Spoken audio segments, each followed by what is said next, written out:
What's going on, YouTube? JT's Reborn here, and welcome back to another edition of my DC comic book reviews. And in today's video, we're going to be talking about The Joker, issue number 1. That's right, The Joker is getting a new comic book title. I'm not sure how long it's going to last. It's an ongoing title. It's written by James Tynion IV, and it stars the Joker. Well, not so much the first issue. In fact, I almost feel like you could call this comic Commissioner Gordon number 1, because this issue is almost entirely told from Gordon's point of view. Of course, there's the backup story with the whole stuff going on with Punchline, because Punchline had her own little one-shot storyline a while back, and they're dealing with the fallout of that. All the Batman titles are actually tied together quite well, I feel like, right now. Like, you have God, how many Batman titles? You have Batman Urban Legends, you have Batman, you have Detective Comics, you have Nightwing, you have the Robin book coming out. So there's going to be a lot, and I guess Batgirls is going to be another book coming out sometime soon. We'll see that when that one's officially announced, but there's a lot of Batman titles going on right now, and you can actually see all the different threads kind of woven in together with each title, I'm noticing. So let's go ahead and talk about the Joker, issue 1, or as I like to call it, Commissioner Gordon, issue 1, and see how it holds up. So again, this one was written by James Tynion. The issue, again, it's told almost entirely from Commissioner Gordon's point of view. As you can see, he's kind of got his red hair here, and he's going to a bar known as Abernathy's, which is obviously a nod to the Batman books editor Ben Abernathy, so I can kind of notice that too. So he's greeted by a man named Danny Ryan, who talks to him about, do you believe in evil? Which again, and he tells a story about him coming across something really so horrifying years ago, and basically it's just to set up that, like, look, Gordon, like, there's something evil out there, you got to put the Joker down, yada yada yada, all that other stuff. And so as we can see throughout the issue, with some really beautiful looking artwork. So I think the artist named Golem March is how you pronounce it, but again, Gordon's just kind of haunted by images of the Joker and how this crazed individual has just caused him so much pain and agony throughout, like, you know, his entire time as commissioner and stuff. So again, call it a day. There's also references to stuff that happened in Infinite Frontier, which is, of course, the Arkham Asylum thing, which I talked about in Infinite Frontier number 0 if you want to go through that story. So that was also written by Tynion. There was only one man who kind of made it through the incident, and that was Sean Mahoney. So he's talking about this. He's also mentions how Bane is supposedly dead, which I don't really buy for a minute. I'm pretty sure Bane's alive. You know, this stuff with Nakano, Batman, and Gordon's still haunted by Joker. We see kind of like these various occurrences going on, even references James Gordon Jr., his son who died again. James Gordon Jr. is kind of a little bit crazy. So, and he did die in the Batgirl book, which, you know, the Batgirl book just really went downhill. It wasn't really a great book to begin with. There was some good stuff sprinkled throughout that run, but like kind of the way that thing ended, it didn't really end very strongly. But as you can see, the Joker just kind of haunts his nightmares, and you can see this really awesome looking artwork of the Joker. Again, Joker doesn't physically appear until like the last page of the final part of the main storyline, and he doesn't really appear in the backup storyline. But anyways, so while Gordon's out there visiting the cemetery, some mysterious individuals come and pick him up and offer to pay him a ton of money to put a hit on the Joker. That's right, so he can put Joker down for good. They mention something about evil. Do you believe in evil? Which calls back to the initial beginning of the story with that other guy that Gordon met. So I wonder if they're going to kind of tie back into each other, if that guy is one of the mysterious people here. I don't exactly know, but we'll just have to kind of wait and see. So Gordon's just given a week to kind of think about it.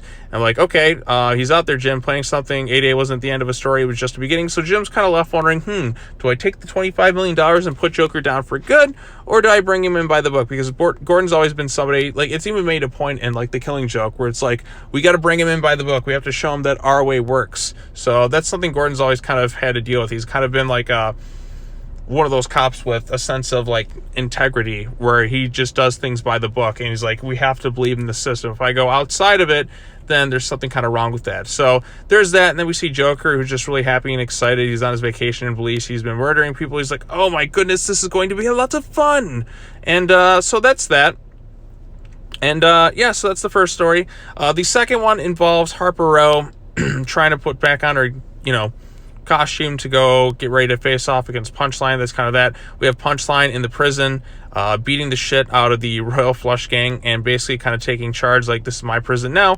Harper Row kind of suits up. It's very brief, very stuff. We have Leslie Tompkins even showing up here as well. So, yeah, I mean, that's kind of like, a lot of these backup stories are very short and kind of like, yeah, I think you kind of have to wait for all of them to kind of like pick up. Like, you need like the whole scope of it because they just feel really short and abrupt.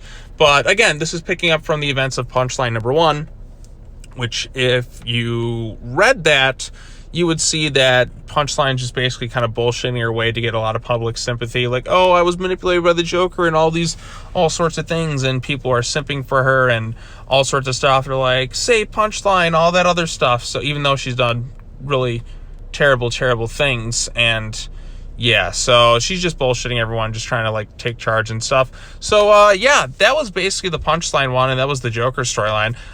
In terms of the Joker book, the artwork is very, very nice in this thing. There's a lot of cool callback shots. Like, again, there's a shot from Killing Joke and kind of nods to other stuff. The artwork is really detailed.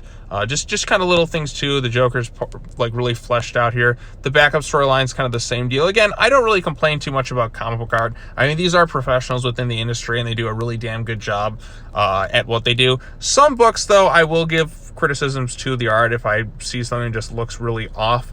But again, this is a really strong first issue. And again, I love this image of the Joker here. I mean, just look at that face. Like, that is the face of a madman right there. And it's just like, it's really nightmarish. It kind of reminds me of something like you'd see like a Nightmare on Elm Street would do, like kind of like a poster of that. Like, Joker just haunts Jim Gordon's dreams. Again, I really, really like that. I think it's a really cool bit of there. And again, I like that this is kind of like a noir detective thing with Commissioner Gordon, like, kind of him like narrating over the story the whole way through, just kind of investigating, doing his own little things, seeing kind of like the stuff the Joker's done, like the aftermath of it all, just really kind of letting it sink in before he has to go and make this decision. Is he going to go hunt down the Joker? Is he going to kill him? Probably not, but if Commissioner Gordon kills the Joker, I think that'd be a pretty bold move, but I doubt DC Comics would do it because they love that Joker. The backup stuff, Punchline, is also kind of neat too. I mean, I'm not quite as interested in the Punchline stuff as I am the Commissioner Gordon stuff, but Harper Row getting a bit of a spotlight, I think that's pretty cool too. So yeah, that's the Joker issue number 1. Again, a good, really strong start for this series. I actually think this is better than the last week's issue of Batman that Tynion wrote, because it was, I think this is a more interesting story than what's kind of going on with Scarecrow and all that in Gotham City. And again, with this and the other Batman title that was released today was the Batman Urban Legends one, which I got to talk about next. All the books, you can really see kind of how they're all tied together. So the Batman books are going to be really closely interlocked this time around, whereas like where Batgirl and some of the other titles were coming in, like they felt really kind of distant. Like Red Hood and the Outlaws felt very distant from, say, like Batman and like Nightwing.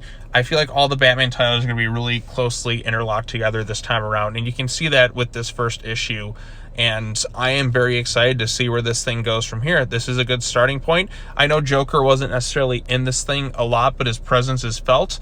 And I think it's good that they kind of saved him for the end. I was kind of surprised by that, but it's a welcome surprise, because now we're going to get the whole setup thing with the Joker. I think you don't want to overplay your hand with the Joker. I mean, this is a thing called the Joker, but I like how it was mostly a Jim Gordon storyline for like front and center. That's what I enjoyed seeing the most, because I really like Jim Gordon, and it's neat to see a story just kind of told from his perspective and like how the Joker's impacted his life. And I'm glad that there's no Batman in this thing. Like Batman does kind of appear, but it's more like kind of flashback bits. Like, he's not the focal point of the story. This is Commissioner Gordon going after Joker on his own, with Batman kind of not, there interfering. I think that's good. I like to see other characters go toe-to-toe with the Joker aside from, Bruce Wayne as Batman. So that's that. I really dug this, and I'm excited to see where it goes from here. So what are your thoughts on the Joker number 1? Let me know in the comments section down below. Be sure to hit the bell for notifications, like this video, share it with your friends, subscribe for more content. I'm going to go ahead and review the next comic book, and I'll get these 2 posted up, and we'll talk about things some more. So thank you all so much for watching this. As always, take care now. Bye-bye then, and I'll see you all in the next video. Peace.